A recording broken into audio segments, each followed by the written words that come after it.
जय हिंद। आज हम लोग क्लास 12 मैथ्स में एक नया चैप्टर शुरू करने जा रहे हैं जो कि आपका है फंक्शन।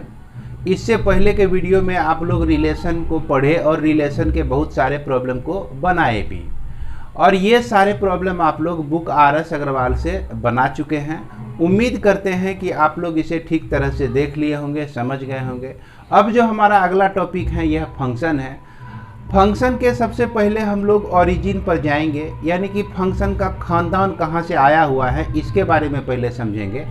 अगर ये समझ गए तो फंक्शन के डेफिनेशन को आप ज़िंदगी में कभी नहीं भूलिएगा, और उसके बाद जो भी पढ़िएगा आप लोग उसे भी आपको हमेशा के लिए याद रहेगा।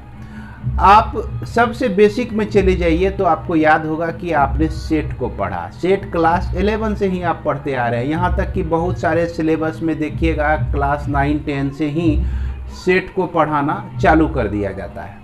तो सेट को हम लोग जान रहे हैं कि a well defined collection of set. तो यहाँ इस चीज़ की हमें ज़रूरत नहीं है, हमें सिर्फ समझना है कि आखिर यह जो फंक्शन है आया कहाँ से। तो यह सेट के बारे में तो आप लोग जान रहे हैं कि सेट को हम लोग प्रायः कैपिटल लेटर से डिनोट करते हैं, और इसके बावजूद जो है यह जो n है आपका, तो ये आपका सेट ऑफ नेचुरल नंबर हो गया। अगर i लिखते हैं तो सेट ऑफ इंटीजर हो गया। अगर हम लोग r लिखते हैं तो सेट ऑफ रियल नंबर हो गया। तो ये सारे सेट हैं। तो यहाँ सेट में हम लोग क्या करते हैं कि दो सेट हम लोग कंसीडर कर लेते हैं, 1 2 3 4 और 5, और उसके बाद B एक सेट है जिसमें A B C D E F G इस तरह से इतने सारे एलिमेंट मौजूद हैं आपका सेट में, तो कहीं कोई दिक्कत नहीं है। उसके बाद सेट से ही आपका बनता है क्रॉस प्रोडक्ट। क्रॉस प्रोडक्ट, तो क्रॉस प्रोडक्ट में भी आप लोगों को दिक्कत नहीं होनी चाहिए। ये आप A क्रॉस B कैसे निकालते हैं आपको मालूम है, B क्रॉस A आप कैसे निकाल सकते हैं आपको यह भी पता है, A क्रॉस A निकालना है तो यह भी जान रहे हैं, अब B क्रॉस B कैसे निकालना है यह भी जान रहे हैं। ये सब बेसिक चीज़ है, ये सब आप क्लास 11 में ही पढ़ रहे हैं और हमने कई बार इस चीज़ को पढ़ा भी दिया है।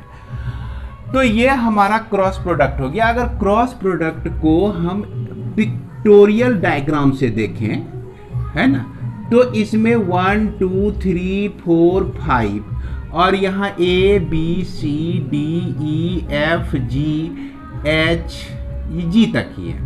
तो इसमें होता क्या है कि 1A क्रॉस प्रोडक्ट अगर कर रहे हैं इसका हम लोग 1B 1C और फिर उसके बाद 1D, इस तरह से हमारा एलिमेंट आते रहता है, और इसको जो है एक सेट हम लोग बना के कह देंगे कि यह A क्रॉस B है आपका। उसके बाद क्या हो गया कि इसी से पैदा हुआ आपका क्रॉस प्रोडक्ट से ही पैदा हो गया रिलेशन। रिलेशन जिसको हम लोग कैपिटल लेटर R से डिनोट करते हैं। तो यह रिलेशन जो होता है always subset of cross product of AB होता है। इसी रिलेशन से हमारा फंक्शन भी बनता है। अब फंक्शन होने के लिए इस रिलेशन में क्या क्या प्रॉपर्टी होना चाहिए कि उसका नाम हम लोग फंक्शन कर देंगे। तो सभ्य मैथमेटिशियन मिलके सोचा, या जो भी इस पे रिसर्च किया उसने बोला कि रिलेशन में कुछ खास टाइप का कंडीशन अगर लागू कर दें उसको हम लोग फंक्शन कहेंगे। तो अब यहाँ पे आप पूछिएगा कि रिलेशन में ऐसा कौन सा खास कंडीशन लागू कर दिया जिसका नाम फंक्शन हो गया। तो इसमें सबसे पहला कंडीशन ये लागू हुआ कि every element of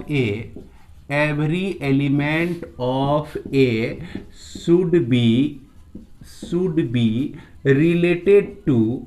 related to element of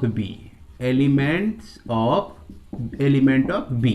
पहला नियम ये लगा दिया। उसके बाद कहा कि नो एलिमेंट्स